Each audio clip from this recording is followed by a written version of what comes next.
Ok, bueno, hay varias definiciones como tal de la insuficiencia hepática aguda pediátrica.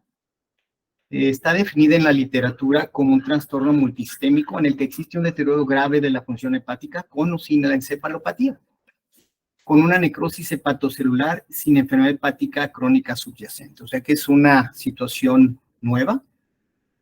Asimismo, podemos encontrar otra definición, que es el deterioro grave de la función hepática dentro de las 8 semanas después del inicio de los síntomas.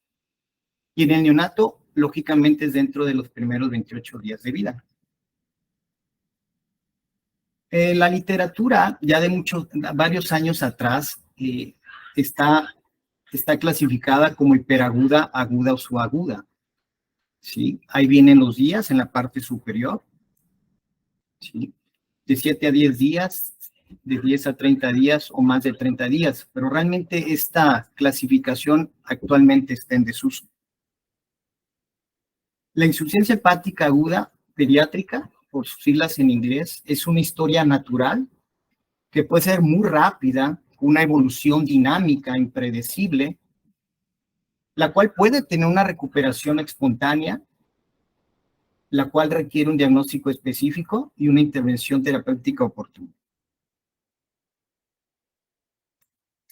Aquí en este gráfico, perdón que me haya regresado, lógicamente esto puede ser de horas, días o incluso semanas. Como ustedes están viendo aquí en esta gráfica, el paciente puede recuperarse, pero esto va a depender mucho de lo que es la etiología del paciente, o bien prácticamente llevar a la muerte al paciente. ¿Qué funciones tiene el hígado? Recordémoslo.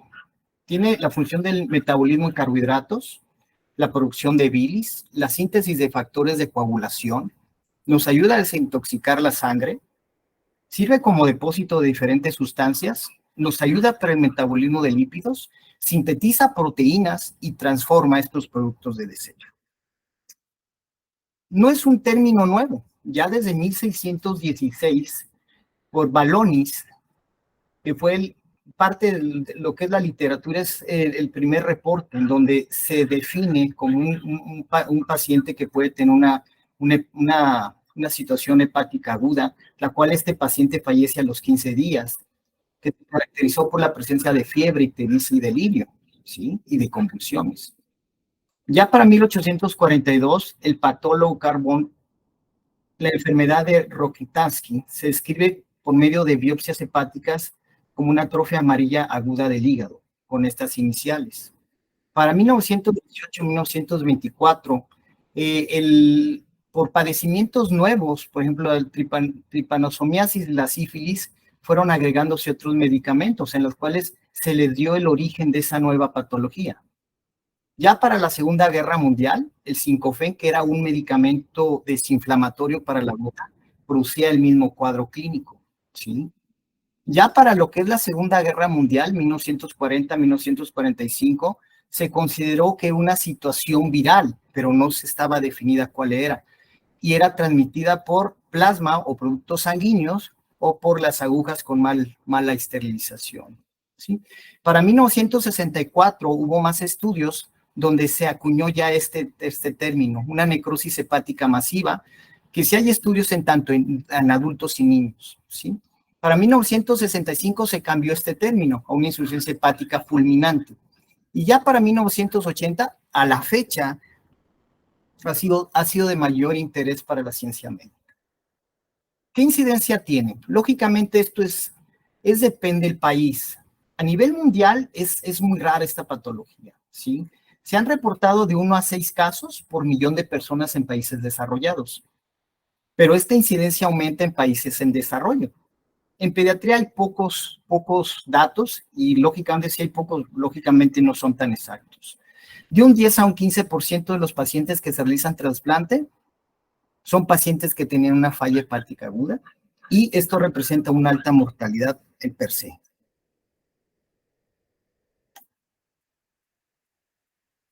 Quizás me voy a adelantar un poquito, pero el valor pronóstico de esta patología va a ser de la edad de inicio del padecimiento, la causa o la etiología. Si damos un manejo oportuno, un manejo específico y ese manejo de sostén, y lógicamente el manejo adecuado de esas complicaciones que son diversas. Es por eso que una hepatitis fulminante, de acuerdo a la etiología, puede tener una recuperación espontánea, puede tener una recuperación con tratamiento específico, o bien, lógicamente, a un estadio más tardío que necesite un trasplante hepático. Las etiologías son diversas, ¿sí? Este es un estudio por parte de la NASPGHAN que se reportó en enero del 2022. Si ustedes ven, es diversa, ¿sí? Aquí vienen en las columnas por los días de vida, 0 a 90 días, 90 días a 3 años y de 4 años a 17 años. Entonces, lógicamente, el que es el primer lugar, si vemos aquí el color, es indeterminado. Que muchas veces de esas etiologías indeterminadas, pues no están dentro de las clasificaciones de las enfermedades de tipo genético, que lógicamente las enfermedades de tipo genético, día con día, han sido mayormente reportadas, ¿sí? Por ejemplo, en estos de 0 a 90 días, el primero ya comentamos, indeterminado. El segundo, si vemos el color, viene la etiología viral. El tercer lugar, por drogas que no son por paracetamol. Si vemos el otro, el color verde, ¿sí? Perdón, el GALT, ¿sí? El GALT es una enfermedad hepática autoinmune y el verde más intenso son por drogas que no sean por paracetamol y así sucesivamente otras enfermedades metabólicas, ¿sí? Entonces, conforme vamos ganando edad, las etiologías van cambiando. Por ejemplo, aquí como segundo lugar, de acuerdo al porcentaje, está este color, es el color azul, ¿sí? Donde pudiera ser que sea por el paracetamol. Posteriormente, puede ser por las enfermedades autoinmunes y así progresivamente, ¿sí? Ya cuando vemos en un paciente preescolar, escolar o incluso adolescente, la primera causa sigue siendo la causa indeterminada.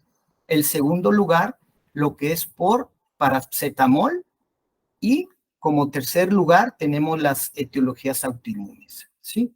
Entonces, en esta gráfica de pastel, pues lógicamente es prácticamente lo que queremos representar. Pero estas gráficas en barra están más ilustrativas, ¿sí?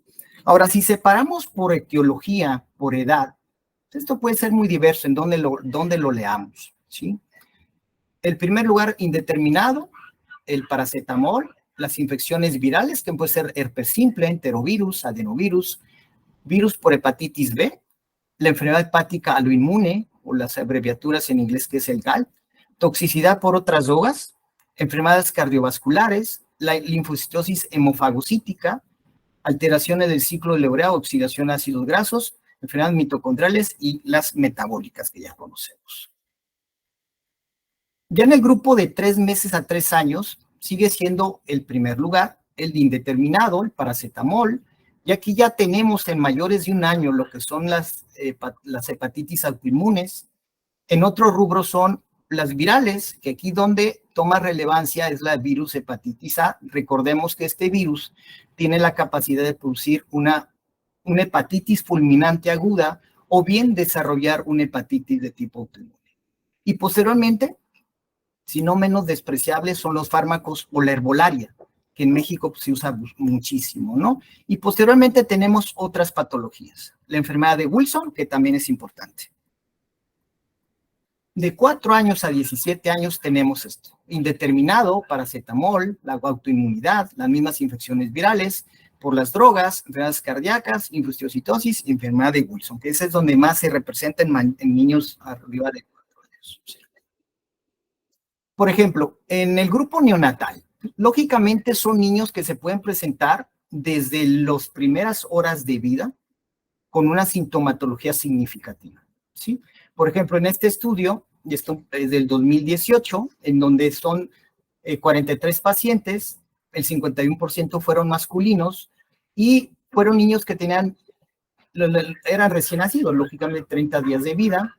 En ellos un 28% eran niños prematuros y de ellos un 50% eran de 32 semanas. Entonces, si vemos en esta imagen, del primer lugar ocupó las etiologías virales, ¿sí? Si vemos aquí abajo, el herpes simple representó el 70% y un 30% el de los enterovirus, ¿sí?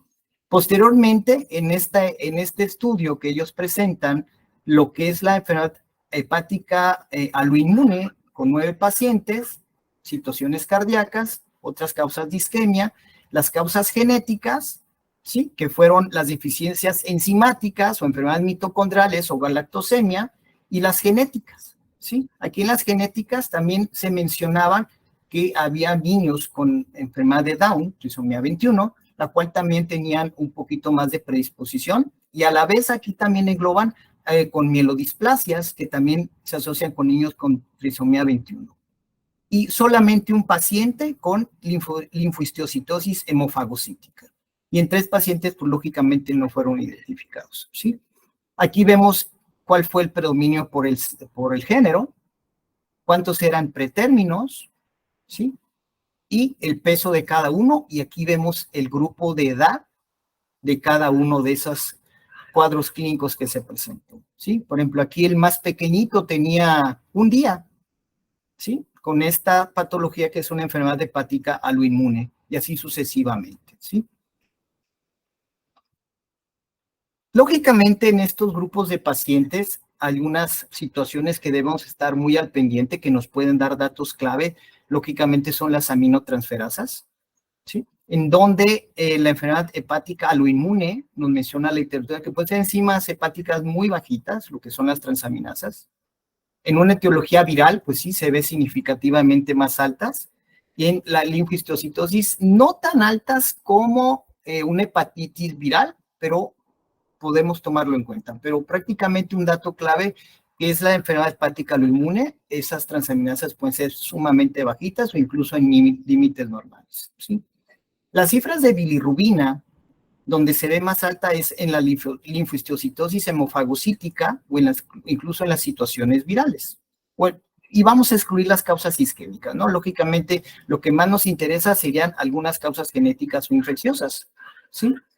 La elevación, lo que es el INR, en el viral o en causas cardíacas es donde estuvo más alto el valor. Y otros parámetros que tenemos que evaluar es la alfa-fetoproteína y la ferritina, ¿sí? En donde la enfermedad hepática autoinmune, aquí la alfa-fetoproteína sí tiende a ser muy alta, y en la ferritina, pues lógicamente es más alta, ¿sí? Ahora, si vamos a ir por rubros, la hepatitis infecciosa viral representa el 8% de los pacientes que ya son de mayor edad, ¿sí? Aquí incluye que la demostración de un patógeno viral no implica necesariamente la causalidad, porque podemos tener alguna otra situación o etiología que pudiera ser casualidad de que se estén imbrincando o hacer a la par. La tasa de mortalidad es más alta en países en desarrollo, por lo que decíamos, la pobreza, la falta de higiene y hepatitis A sigue siendo uno de los principales factores. Y la necesidad de trasplante hepático oscila de un 4 a un 62%. Pero bueno, lógicamente, ¿dónde vamos a encontrar un hígado de una manera inmediata si este paciente tiene una progresión anormal? Y debemos tener una detección oportuna para reducir la mortalidad, ¿sí?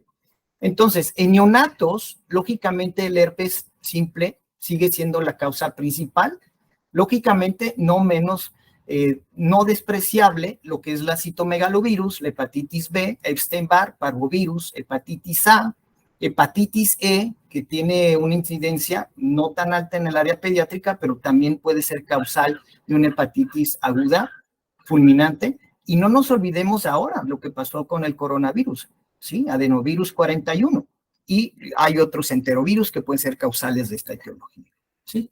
Entonces vamos a ver un poquito de las causas neonatales. ¿Qué es la enfermedad hepática autoinmune gestacional? ¿Sí? Entonces hay una teoría que es un evento terminal de una infección intrauterina, ¿sí? Entonces, esto de primera, en un primer embarazo, hay un antígeno fetal que atraviesa la placenta, sensibiliza a la madre, produce IgG, pasa a través de la placenta a la circulación fetal, viene en un segundo bebé, y este IgG va en contra de un antígeno en la membrana plasmática del hepatocito, y esto va a conformar un complejo de ataque a la membrana, produciendo una situación de inflamación y necrosis hepática, ¿sí?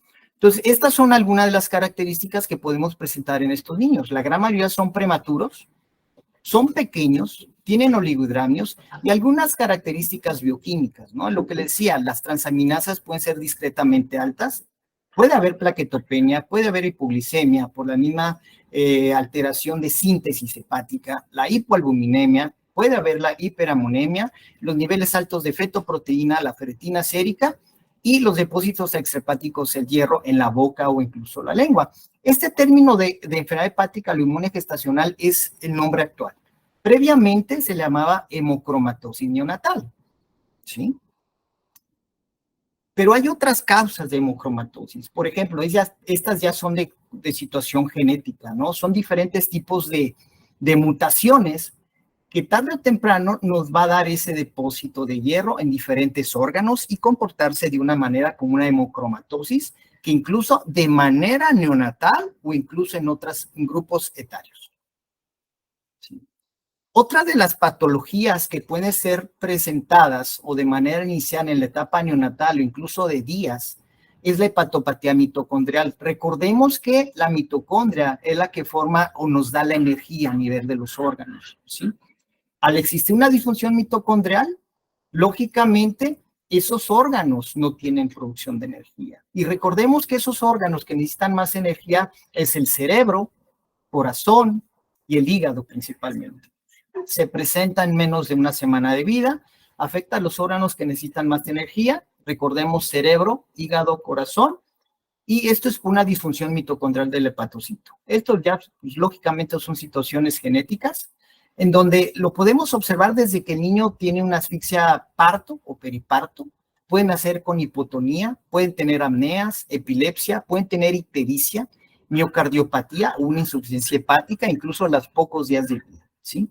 Los datos clínicos de laboratorio, podemos tener la hiperamonemia, el ácido láctico que es característico, lo podemos tener alto, y además de otros marcadores en suero, glicina, prolina, treonina, pero el ácido láctico es el que predomina, ¿sí? En orina no son específicos, pero podemos tener los ácidos orgánicos en orina, succinato, fumarato y el alfa-cetoglutarato. Asociado a esto, con la situación de las afectaciones mitocondriales, también hay otro trastorno de la oxidación de los ácidos grasos, que se presenta igualmente, pero no es en el grupo neonatal, ¿sí? En la literatura dice menos de 6 meses. De lo que yo revisé, puede ser en rango 2 meses. No es característico que sea menos de los 30 días. Es un padecimiento autosómico recesivo. Hay cierta deficiencia de algunas enzimas, alteración al transporte de los ácidos grasos y hay un defecto en las enzimas de oxidación beta. Esto se va a manifestar con cuadros febriles, deshidratación y hipoglicemia sin cetosis. Lógicamente va a haber una acidosis metabólica, lo característico va a haber una elevación de amoníaco en sangre y el estudio para llegar al diagnóstico es la medición de ácidos orgánicos en orina y niveles de carnitina en plasma. Y lógicamente el tratamiento, hacerlo de una manera oportuna, ¿sí? Esto es una manera de resumen.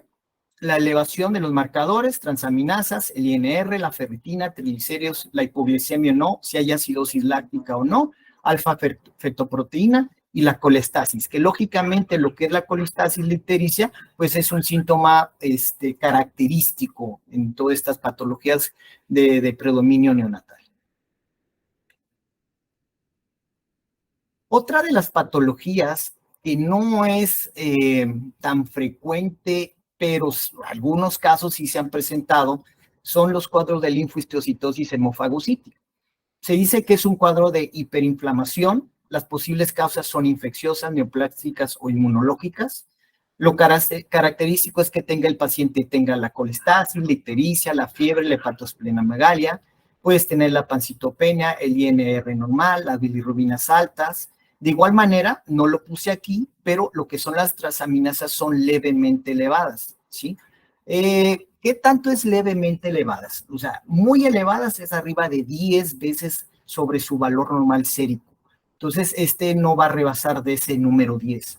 Lo característicos, podemos tener triglicéridos altos, alfa-fetoproteína bajos, que es a lo contrario de las otras patologías que ya vimos, y se caracteriza por, lógicamente, una falla hepática, la coagulopatía y una afectación del sistema nervioso. Y los tratamientos, que ya sabemos lo que habitualmente hacemos o nos apoyamos con los hematólogos pediatras. ¿Sí? Hay otros defectos, por ejemplo, el del ciclo de la urea, que son dos, la deficiencia de ornitina transcarbacilasa y la citrullinemia tipo 1, ¿sí? Hay uno que es ligado al X en menores de 6 meses, tiene la hiperamonemia, y lógicamente hay que dar el tratamiento de los secuestradores de amonio, benzotratato, fenilacetato, fenilbutirato, y parte del tratamiento es la restricción de proteínas. En la citrullinemia tipo 1 es un cuadro autosómico recesivo en menores de 6 meses y la enzima que está deficiente y se caracteriza por estas situaciones clínicas.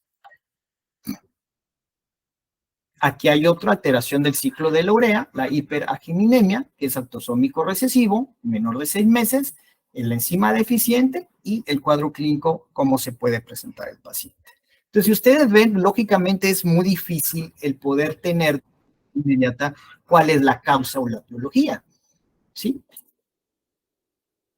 Otras de las causas de tipo metabólico tenemos la tirosinemia y la galactosemia. Bueno, esto lógicamente ya lo sabemos como pediatras. Me veré un poquito más rápido porque sí faltarían un buen de imágenes. Otra patología sería Niemann-Pick. Recordemos que es una enfermedad de depósito lisosomal, la ictericia en menores de 6 meses, y lógicamente se crea una insuficiencia hepática dentro de la primera década de la vida. Son niños más grandecitos, pero siendo importante, ¿sí? Otro que nos pareciese raro, pero puede existir una intolerancia hereditaria a la fructosa. Es un padecimiento autosómico recesivo que se presenta, yo aquí pondré en menos dudoso en mayores de 6 meses, incluso en menores de 6 meses se puede presentar. Es una mutación genética, es una incapacidad para metabolizar la fructosa, la sacarosa. Acordémonos que la sacarosa es un disacárido, ¿sí? Que es glucosa y fructosa. Entonces, hay varias fórmulas que pues, lógicamente se va a tener que separar. Tenemos fructosa, incluso en menores de 6 meses podemos esta situación. Aquí lo puse 6 meses, lógicamente por la fruta. Pero si tenemos un niño en menor edad, recordemos que hay fórmulas o alimentos que tienen sacarosa, ¿sí? Y se acumula la fructosa 1-fosfato, ¿sí? Se caracteriza por la presencia de hipoglicemia postprandial, la acidosis láctica, ¿sí? Y la disfunción hepática y renal. Y lógicamente, pues hay que quitar la fructosa, parte de la dieta, ¿sí? Otras de las etiologías son las cardiovasculares. Lógicamente, si es un paciente que tiene sepsis, algún síndrome, una enfermedad veno-oclusiva, una alteración cardíaca, una miocardiopatía, pues lógicamente se produce una hipotensión, una hipoperfusión y lógicamente una lesión hepática isquémica, ¿sí? Vamos a pasar ahora a lo que son por los fármacos. Si ustedes se acuerdan de lo frecuente o no qué tan frecuente es por el paracetamol. O sea, no olvidemos que estamos nosotros muy familiarizados en cuanto a la administración del paracetamol.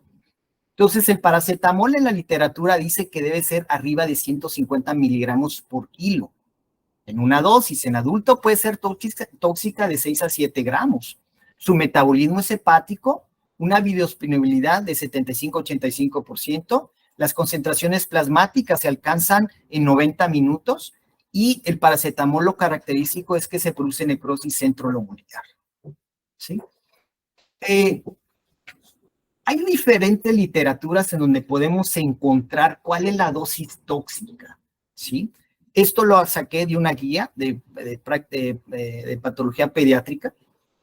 Creo que es de lo más nuevo, pero podemos diferir un poquito en esas dosis, ¿no? ¿Cuándo puede ser tóxica? ¿Una dosis única de 10 gramos o bien de 150 a 200 miligramos por kilo, dosis única en 24 horas? O que lógicamente que esta dosis se alcance en dosis escalonadas, ¿sí? Pero ¿qué pasa? Lógicamente tenemos en esos pacientes o mal dosificado o en una mayor dosificación en donde tenemos una ingestión repetida de dosis supraterapéuticas, ¿sí? Entonces, tenemos en niños mayores de 6 años o en niños menores de 6 años, ¿sí?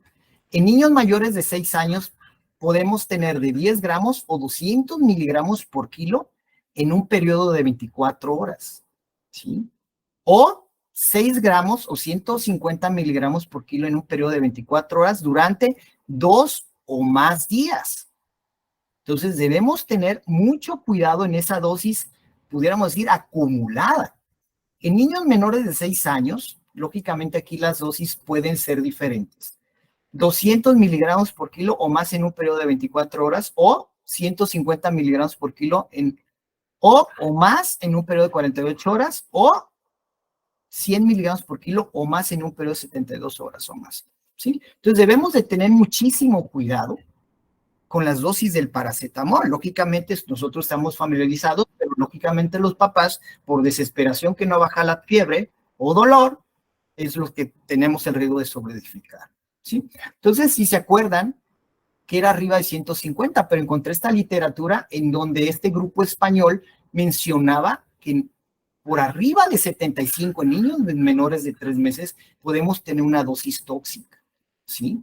Lógicamente hay factores de riesgo para que tenga mayor hepatotoxicidad ese paracetamol, ¿sí? Entonces, disminución del glutatión, porque forma parte para el metabolismo de ese paracetamol que ingerimos, de una dosis normal, y este glutatión se va a reducir cuando tomamos una dosis mayor, y es cuando nos puede provocar todo ese daño hepático, ¿sí? Entonces, la disminución del glutatión, si usted es un paciente desnutrido, está caquético, con alteración de la conducta alimentaria, que ya sabemos cuáles son, fibrosis quística, hepatopatía, cuadros febriles, etcétera. Incremento de la vía oxidativa hepática, tenemos varios fármacos que nos pueden afectar, o incluso otros grupos de pacientes, ¿sí? Entonces, si recordamos el metabolismo del paracetamol, citocromo P450, ese es el metabolito que se produce, el N-acetilpe-benzoquinonaimina. Entonces, este metabolito se une al glutatión, nos forma el ácido mercaptopurínico, tiene una eliminación renal. Pero, ¿qué pasa si tenemos una dosis mayor? Lógicamente, eleva el metabolito, el glutatión baja, está alto el metabolito y es lo que nos va a producir la situación de necrosis hepática, ¿sí? Es meramente ilustrativo que hay un porcentaje que sigue otras vías metabólicas. Aquí tenemos la dosis tóxica, se bloquea, reducimos glutatión y nos produce la necrosis centrolocular, ¿sí? Dentro de la toxicidad del paracetamol tenemos fases, fase 1, 2, 3, 4, pero quizás la más importante es de la fase 1, donde debemos de tener muchísimo cuidado, primero, en saber qué dosis tomó, ¿sí? Quizás si vemos aquí, la fase 1 tenemos náusea, vómito, anorexia, epigastralgia, pero está en la fase 2, es ya cuando tenemos algo de dolor hepático y podemos tener la elevación de las transaminasas. Si vemos fase 2, va a partir de las 24-72 horas, ¿sí? Entonces, a partir de este tiempo, lógicamente podemos tener una progresión de ese cuadro clínico, ¿sí? Ya hasta la fase 3, que es a partir de 3-4 días, tenemos la ictericia, podemos tener la alteración de coagulación, alteraciones de la conciencia y las complicaciones más graves, ¿sí? Y ni les digo de la fase 4, lógicamente estaríamos en mayores problemas. Ok, ¿qué tendríamos que hacer en un paciente que ingirió? Si tenemos un paciente de menos de 2 horas y no sabemos la dosis que ingirió, lógicamente hay que aplicar o la administración de carbón activado, ¿sí? Si tenemos de 2 a 8 horas, lógicamente tendríamos menos oportunidad del efecto terapéutico por parte del carbón activado. Entonces, aquí es donde debemos ya tomar la medición del paracetamol y nuestros niveles de enzimas hepáticas, ¿sí? Entonces, hay que utilizar el nomograma. Ahorita vamos a recordar un poquito lo que es el nomograma, ¿sí? Entonces, parte del nomograma nos va a decir qué vamos a tener que hacer. Ya si tenemos de 8 a 24 horas, lógicamente, ya nos vamos a poner esa dosis de N-acetilcisteína. Debemos de tomar las concentraciones del paracetamol sérico y la admisión de ALT, pero lógicamente aquí al final, pues vamos a tener que seguir administrando la N-acetilcisteína. Eso no queda mayor duda. ¿Sí? Para que recordemos el nomograma de Rumark y Matthew, ¿sí? Todo va a partir de 4 horas. ¿Sí? Entonces, si no nos es fácil entender este nomograma, en esta tablita, pacientes sin factor de riesgo y pacientes con factor de riesgo. Entonces, por ejemplo, si vemos 4 horas, microgramos por mililitro, 150, sería este, ¿sí? Aquí nos dice posible toxicidad hepática, pero lógicamente hay que dar el beneficio de la administración de N-acetilcisteína. Entonces, si vemos aquí 4 horas, en la parte inferior de la gráfica, hasta 24 horas en la parte inferior. Entonces, esta tablita está muy didáctica, que pudiéramos utilizarlo en una unidad de urgencias. Ok, ¿qué tendríamos que hacer? Lógicamente, el carbón activado, 1 gramo por kilo, máximo 50 gramos. Lógicamente, si no tenemos una dosis del medicamento que se ingirió, hay que administrarlo, y lógicamente más si tenemos la administración de alimentos que puedan reducir el vaciamiento gástrico. Entonces tendremos mayor capacidad de toxicidad. ¿Sí? Hay diversas literaturas, ¿sí? Lo saqué de esta práctica de guía de patología pediátrica. Nos va a tomar la primera hora una infusión de 150 por kilo en 1 hora, la siguiente 4 horas, vamos a poner 50 miligramos por kilo, y las siguientes 16 horas vamos a calcular de 100 miligramos por kilo, son 16 horas, ¿sí? Entonces, si ustedes ven, son 21 horas, ¿sí? Entonces, debemos de dar un manejo dinámico y estar observando qué pasa, ¿sí? Al terminar 12 horas, aquí esta guía nos dice que se puede suspender el tratamiento si se cumple con todos los siguientes, ¿sí? Si los niveles de paracetamol es abajo de 10 microgramos sobre mililitro, y esas transaminasas pueden ser normales prácticamente. Pero si esto no mejorase, sería indicativo de seguir con la infusión a 200 miligramos por kilo y pasarlo en 10 horas y sucesivamente estar monitorizando, ¿sí? Ahora, si lo damos de vía oral, estas son las dosis que encontré, son 140 miligramos por kilo en dosis de carga, son máxima 15 gramos por dosis, y posteriormente son 17 dosis a 70 miligramos por kilo, máximo 7.5 gramos por dosis cada 4 horas, pero debemos de completar las 16 dosis. Factores de mal pronóstico: en la ingesta de paracetamol, necrosis hepática, INR, el pH arterial, lactato, creatinina, la encefalopatía y las concentraciones de fósforo. Ok, vamos a pasar ahora lo que son fármacos. No nos vamos a entretener todo, pero fíjense muy bien, estamos desde analgésicos, antimicrobianos, que son diversos. Creo que estamos muy familiarizados con la amoxicilina con clavulanato. Son uno de los antibióticos más prescritos, ¿sí? Entonces, puede ser de días y dar estas características: colestasis, hepatitis, ¿sí? O un rash cutáneo. De nuestros amigos, los que son neurólogos, fenitoína, carbamazepina, valproato, etcétera, etcétera, ¿sí? Y algunas otras drogas, que lógicamente es muy amplio el abanico de síntomas que nos puede presentar cada una de esas drogas, ¿sí?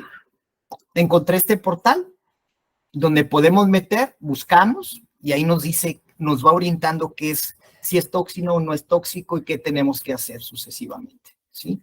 Aquí tenemos otra fuente, que si nosotros ponemos aquí en el espacio en blanco, buscamos y nos da la literatura sobre ese tóxico medicamento que estamos buscando, ¿sí?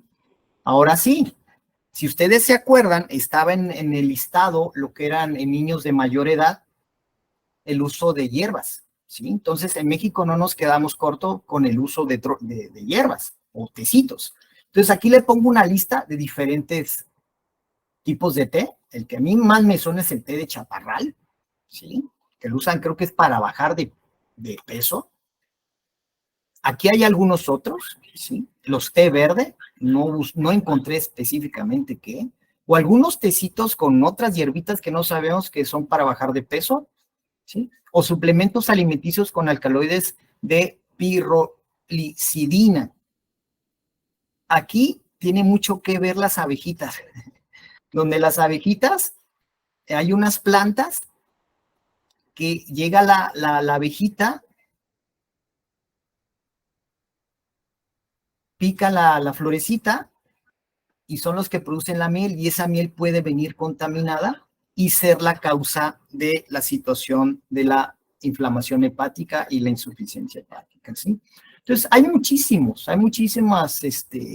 ejemplos, ¿no? Desde diferentes países, diferentes tipos de cuadros clínicos, cómo se presentaron desde de una colestasis, una hepatitis, etcétera, etcétera. En esta columna de la derecha estamos viendo igual por países el cuadro clínico y cuál fue la evolución que tuvo cada uno de ellos, ¿sí? Ahora aquí estamos de moda con China, ¿sí? Hay muchísimas, lo que son los tecitos de chinos, ¿sí? Entonces, aquí está el nombre de la hierba, no sé cuáles sean, los desconozco, la aplicación clínica que ellos utilizan, el agente tóxico de cada uno de ellos y la presentación de cada uno de ellos, ¿sí? Entonces, debemos de tener muchísimo cuidado qué es lo que consumimos, ¿sí? Esta es la misma, ¿sí? En el otro grupo de causas son las hepatitis autoinmunes, ¿sí? Se dice que son arriba de un año. Yo en personal nunca he visto una de un año cumplido. Casi siempre son en preescolares, pero hay reportes que pueden ser a partir del año de edad. Y como les comenté previamente, puede ser desencadenada por virus hepatitis A. Laboratorialmente podemos tener elevación de los anticuerpos antinucleares, antimúsculo lisio, y los LKM son citoplasma hígado riñón tipo 1 y una hiperglobulinemia por IgG. Y lógicamente se puede manifestar con una hepatitis progresando o una hepatitis fulminante, ¿sí? La enfermedad de Wilson, que son en niños ya mayores, es una enfermedad por alteración del metabolismo de cobre, autosómica recesiva, se da arriba de los 3 años de edad, podemos tener diferentes cuadros clínicos. Serológicamente tenemos un cobre sérico total y libre alto, una ceruloplasmina, que es una proteína transportadora, y un cobre urinario alto. Y la elevación de AST predomina 4.1 a diferencia de la LT. Y lógicamente, si queremos confirmar ese diagnóstico, debemos de tener una biopsia hepática confirmando la presencia de 200 microgramos por cada gramo de hígado. Ok, dentro de la fisiopatología, esto es en general por tóxicos, no quise meter tanto por cuadros infecciosos. Recordemos que primero hay una inflamación y una necrosis hepática, existe una polinización de proteínas impidiendo el flujo laminar, entonces desde ahí ya tenemos una alteración del flujo sanguíneo. Entonces, al tener una alteración del flujo, hay una alteración de nutrientes en la microcirculación. Esto nos va a alterar las resistencias sistémicas, va a existir una hipoperfusión y una elevación del ácido láctico. Asimismo, hay la producción de citoquinas, una elevación de ellas, una producción de óxido nítrico y existe una vasodilatación. Asimismo, la inflamación produce un trastorno en la circulación y favorece la hipertensión portal. Al existir falla en la síntesis proteica, pues lógicamente hay una coagulopatía y hay una hipoalbuminemia. Con esto nos va a llevar a una disfunción inmunológica. Las endotoxinas y la hipoperfusión, lógicamente, nos va a llevar a una falla renal. Entonces, esto es un círculo vicioso. Entonces, podemos tener una gran variedad de síntomas, signos y síntomas, tanto de laboratorios y clínicos, que lógicamente nos puede llevar al empeoramiento del paciente, que es lo que no queremos, ¿sí? Hay pacientes que no progresan, solitos se van mejorando, pero sí un porcentaje puede llegar a un empeoramiento. Entonces, en las manifestaciones clínicas, puede ver desde un neonato, puede tener hipotonía, todas las características que ya mencionamos, la hipoactividad, las convulsiones, los vómitos, la ictericia prolongada, la hepato y la esplenomegalia, ¿sí?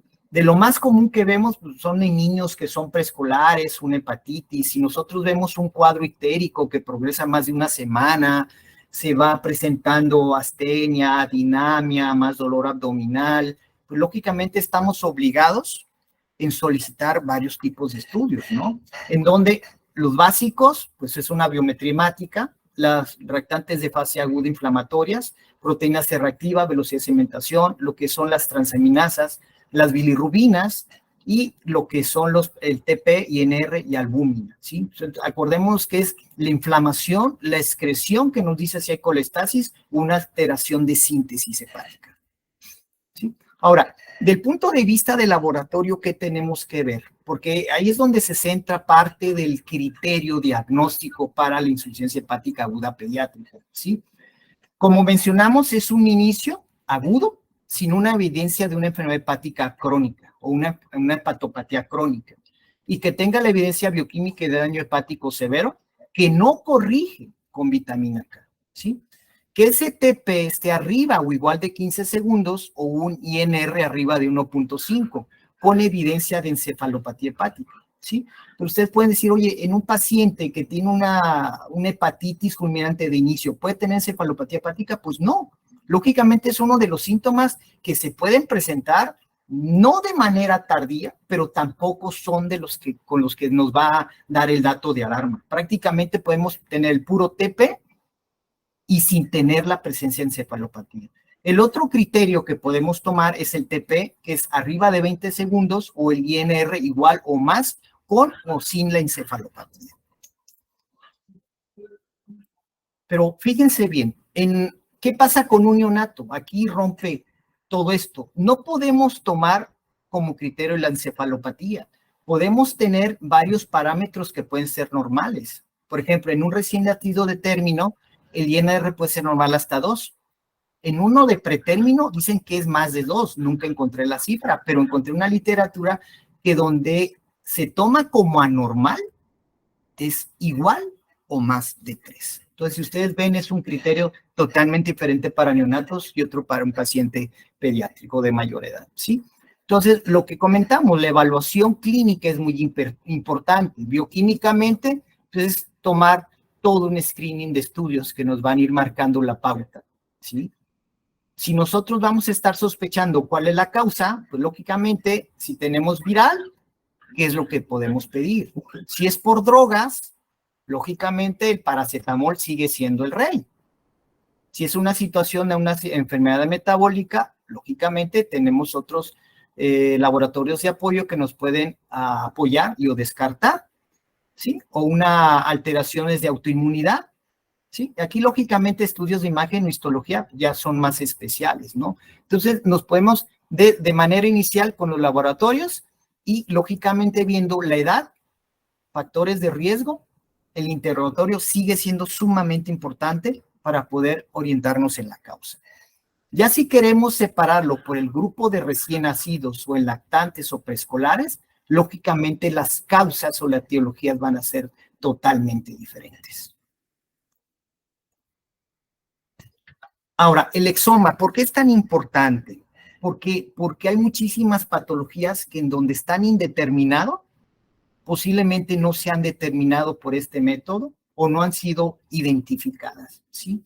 Entonces, ¿qué es el exoma?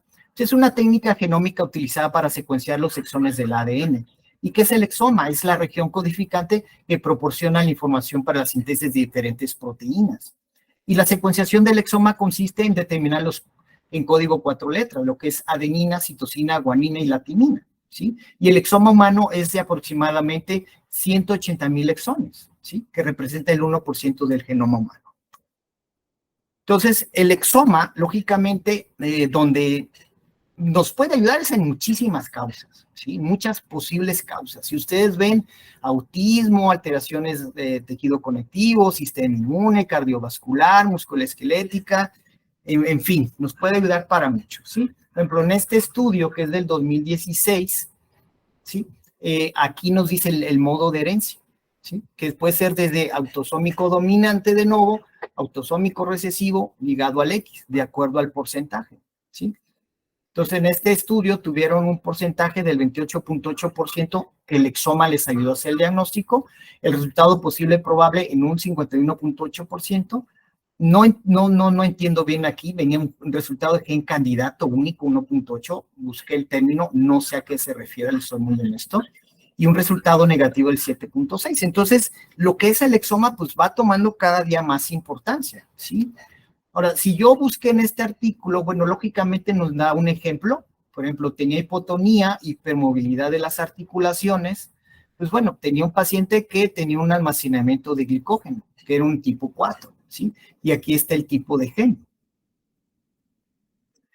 Otro paciente que tenía un problema gastrointestinal o dentro del hígado, tenía hepatomegalia, trombocitopenia, talla baja, tenía autismo, tenía sindactilia, aquí nos da el gen y lógicamente nos puede dar una gran variedad de signos y síntomas que los podemos englobar en un síndrome. ¿Sí? Por ejemplo, en este estudio, en pacientes pequeñitos, en 38 pacientes, querían ver qué tanto era la incidencia de patología mitocondrial, ¿sí? En pequeñitos. Entonces, si vemos aquí, vemos los días del paciente, 5, por ejemplo, aquí de 1, un día, ¿sí? Pero, por ejemplo, aquí el síndrome de depresión mitocondrial o una afectación mitocondrial, de esos 38, 5 pacientes tuvieron una afectación mitocondrial y estas fueron las mutaciones detectadas, en donde la evolución de estos pacientes, pues todos fallecieron, ¿sí? Si vemos 8 pacientes con infección de herpesvirus simple, ¿sí? Desde 9 días de vida, o puede ser ya más tardío, los 8 fallecieron, ¿sí? Por enterovirus de causas indeterminadas. Por ejemplo, aquí tenemos la hemocromatosis neonatal, pues, o llámese la enfermedad hepática autoinmune, ¿sí? Donde tienen 4 pacientes desde los 8 días de vida hasta los 24 días de vida. Mencionan que a 3 le hicieron trasplante hepático, los 3 se recuperaron y uno se recuperó, vaya, solito. No entiendo por qué, cómo fue que se recuperó, pero en estos pacientes puede tener mejoría siempre y cuando se detecte de manera oportuna y se aplica parte de una inmunoglobulina que nos puede ayudar a la recuperación de este paciente, ¿sí? Entonces aquí ya nos dice otras alteraciones metabólicas, ¿sí? Y posteriormente vamos a ver algo de falla hepática recurrente, que también es una situación sumamente rara, ¿sí? Lógicamente, aquí otros ejemplos del exoma, hay diferentes tipos de mutaciones, que todas estas son hepáticas, ¿eh? Todas estas son hepáticas, entonces hay un montón. Entonces, hay pacientes que pueden tener falla hepática recurrente, o sea, les da y se recuperan, ¿sí? Que muchos de estos son pacientes que tienen cuadro febril, desarrolla todo el cuadro de una hepatitis hepática fulminante y se recuperan solitos, ¿sí? Bueno, aquí tenemos varios ejemplos de eficiencia de estas enzimas, el síndrome de Wolkoff-Radisson, mutaciones del gen neuroblastoma amplificado secuencia, mutaciones del gen, mutaciones de este gen, etcétera, etcétera, ¿sí? Entonces, nos puede dar diferentes cuadros clínicos, pero todos tienen una hepatitis hepática recurrente, sin secuelas, que tienen el riesgo de presentarla nuevamente. ¿Sí? Ok, ¿qué vamos a hacer en algoritmo de tratamiento? Bueno, esto lo vamos a tomar en paciente pediátrico, no en neonato, ¿sí? Entonces, si tenemos criterios para que tenga una insuficiencia hepática aguda, pues sí, lógicamente tener el contacto con un centro con experiencia, ¿sí? Detectar alguna patología o complicaciones, si tienen cefalopatía, alguna inestabilidad cardiovascular, hipoglicemia, una falla multiorgánica, si la tiene, no la tiene, pero a grandes rasgos este paciente termina en terapia intensiva, mínimo terapia intensiva, ¿sí? Entonces aquí viene otro algoritmo donde nos da el TP y el INR con o sin encefalopatía, ¿sí? Pero a grandes rasgos este paciente va a terminar en terapia intensiva, quieran o no. ¿Por qué? Porque el riesgo de tener complicaciones es alto, principalmente lo que es la encefalopatía hepática, que es uno de los factores de riesgo más importantes y es donde debemos de ver. Entonces, el tratamiento específico, lógicamente, ya vimos acetaminofén. Si es por hepatitis B, tenemos los antivirales. Virus herpes-1, tenemos el aciclovir. Hepatitis autoinmune, tenemos los inmunosupresores. Enfermedad de Wilson, tenemos los quelantes. La tirosinemia, tenemos los sustitutos enzimáticos. Galactosemia, pues quitar simplemente la lactosa. Y aquí, lógicamente, lo que comentamos de la enfermedad hepática autoinmune, pues las altas dosis de inmunoglobulina, ¿sí? Y así sucesivamente es de acuerdo a la patología y de acuerdo al grupo etario, ¿sí? Ahora, ¿qué se hace en los recién nacidos o en el paciente neonato? Lógicamente, pues no podemos tener de una manera inicial inmediato cuál es la causa. Entonces, si se tiene en cuenta que la situación infecciosa por herpes virus tipo 1, pues nos dice que debemos de usar el aciclovir de manera empírica, ¿sí? Podemos, la inmunoglobulina, sospechando que tengamos una enfermedad hepática autoinmune, o confirmamos la situación viral, o tenemos una linfostiosis o alteraciones genéticas, ¿sí? Aquí esto es más bien para detectar por resonancia o por biopsia de labio, para confirmar o descartar la hemocromatosis neonatal, ¿de acuerdo? Que lógicamente pues, el tratamiento es diferente. Y ya si es aquí ya positivo, lo que es la hemocromatosis neonatal, pues nos da una ruta del tratamiento, ¿sí? Perdón, esto es una elevación muy leve de las enzimas hepáticas. Si tenemos una elevación de moderada a alta, lógicamente, pues tenemos que hacer el mismo trabajo de investigación, ¿sí? Pero aquí, lógicamente, pedir la ferritina, ¿sí? O si tenemos alguna alteración del ácido base, hipoglicemia, hiperamonemia, en donde nos puede indicar si es una alteración metabólica, mitocondrial, o una hepatitis viral, ¿sí? Pues base a los criterios que ya vimos específicamente y de acuerdo a los hallazgos sería dar el tratamiento específico. Pero aquí lo que marca la pauta es utilizar aciclovir de manera empírica, ¿sí? Ahora, ¿qué papel tiene la biopsia? ¿Es importante realizarla? Pues si es necesario, si no tenemos un diagnóstico certero, sí vale la pena tomarla, ¿sí? Entonces, esta biopsia, lógicamente, dentro de las complicaciones que tenemos del paciente son los riesgos de sangrado. Pues podemos preparar de una manera adecuada, tener lo más normal esos tiempos de coagulación y valorar lo que es el riesgo-beneficio, ¿sí? Esas biopsias se pueden tomar transyugular, percutánea, por una cirugía abierta o bien de manera laparoscópica y lógicamente nos puede aportar muchísimo en la posible causa de esta hepatitis, falla hepática aguda en el paciente, ¿sí? Asimismo, se pueden tomar diferentes tipos de tinciones en donde lógicamente nos puede dar pauta a la identificación de la causa y dar de una manera inmediata y oportuna el tratamiento, ¿sí? Ahora, a donde no queremos llegar son las complicaciones. Si usted me dice, bueno, ¿cuántos se van a complicar? Híjole, es muy variable. Es muy variable el número de pacientes que se pueden complicar, ¿sí? Entonces, lógicamente, podemos tener, pues, una falla hepática fulminante, ¿sí? Donde nos va a afectar, lógicamente, metabolismo cerebral, el corazón, el páncreas, suprarrenales, a nivel renal, o simplemente a nivel respiratorio. Entonces, si se afecta uno, se va a afectar todo. Si tenemos esa disfunción cardiovascular, pues lógicamente es por todo esto. Niveles altos de citocinas, depresión de la función miocárdica, tenemos la acidosis, lo cual va a producir un inotropismo negativo, un estado de hipovolemia, que puede ser por la deshidratación, el sangrado, fuga a tercer espacio, y eso nos da mayor hipotensión. Y lógicamente aquí el uso de vasopresores es lo que nos puede ayudar. Lógicamente también el manejo adecuado de líquidos, ¿sí?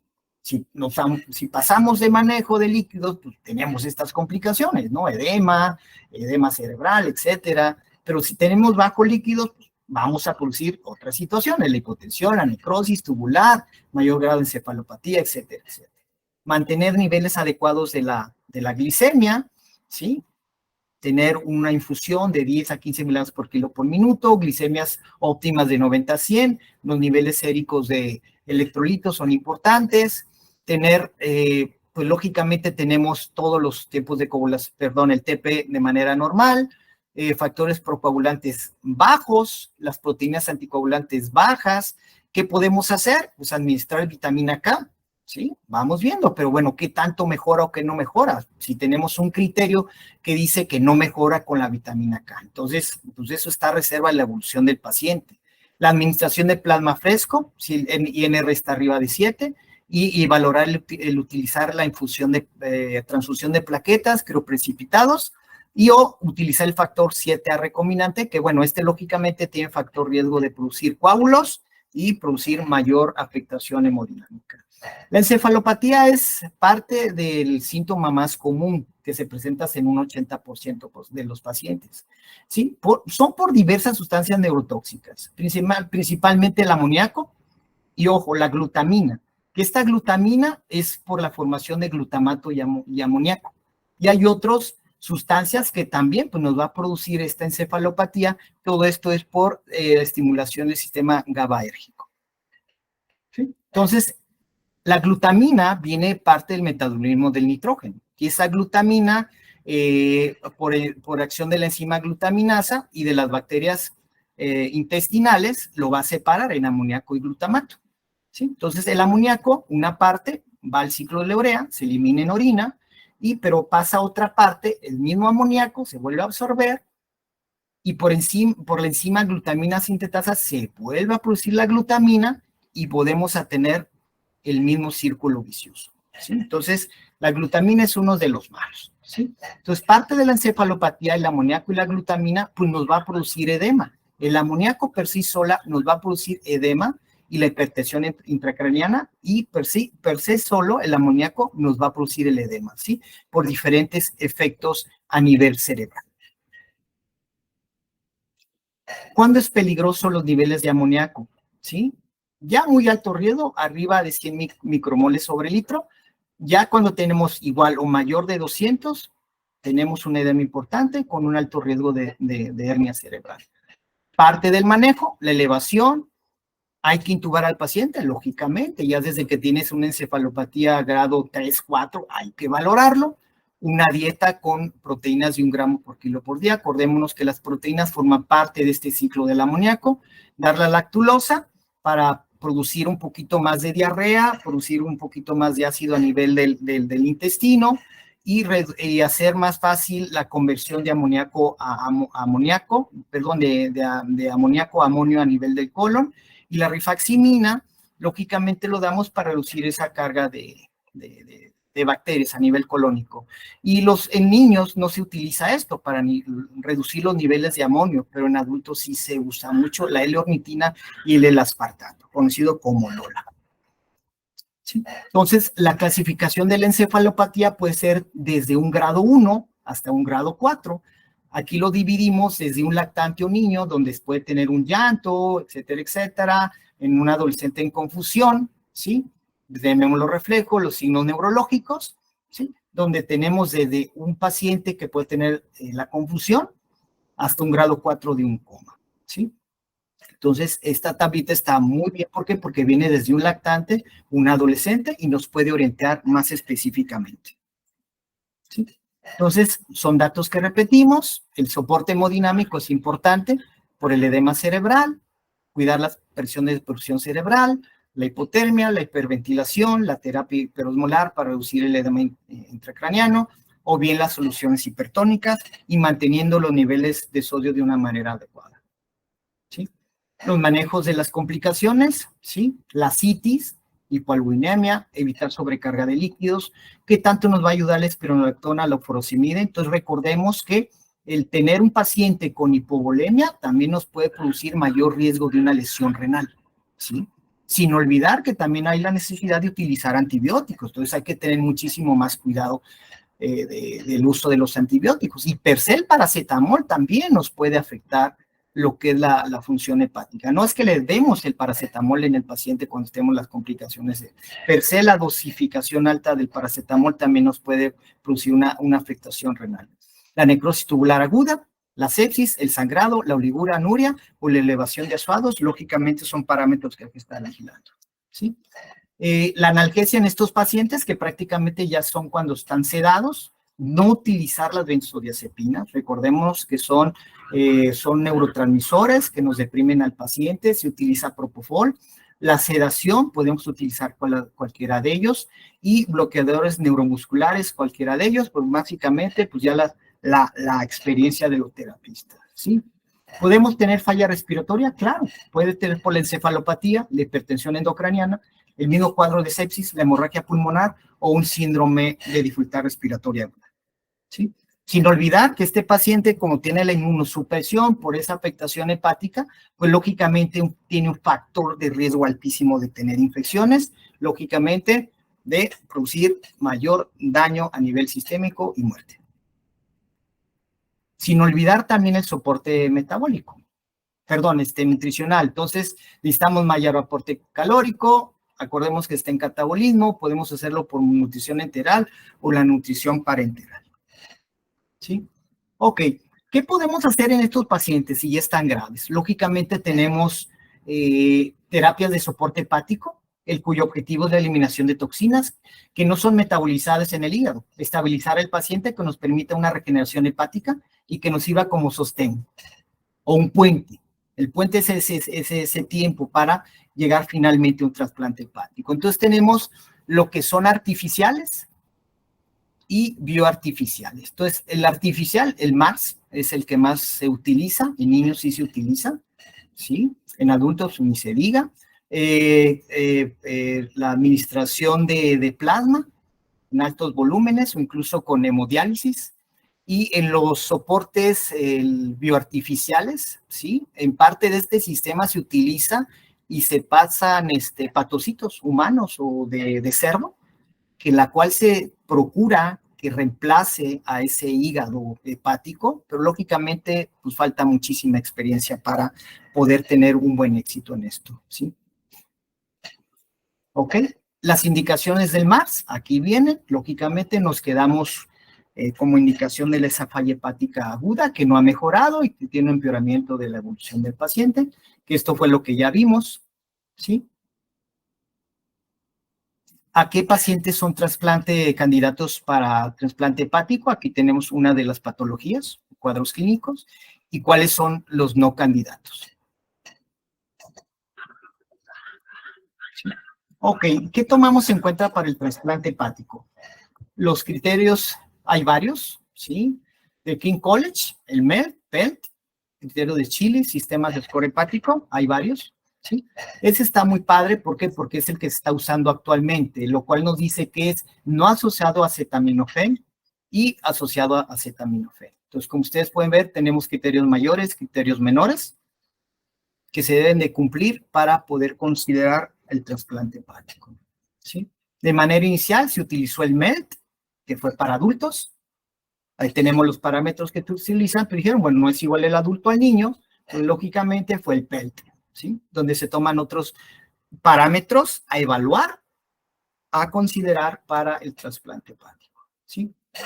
Ya para terminar, muy rápidamente, como conclusiones, la insuficiencia hepática aguda es una actividad clínica poco frecuente, que tiene una evolución rápida, que tiene un alto porcentaje de mortalidad, que es necesario hacer un diagnóstico oportuno, el traslado a un centro con experiencia, dar un manejo oportuno de esas complicaciones y si el paciente lógicamente necesita un trasplante hepático, tener la posibilidad de realizar.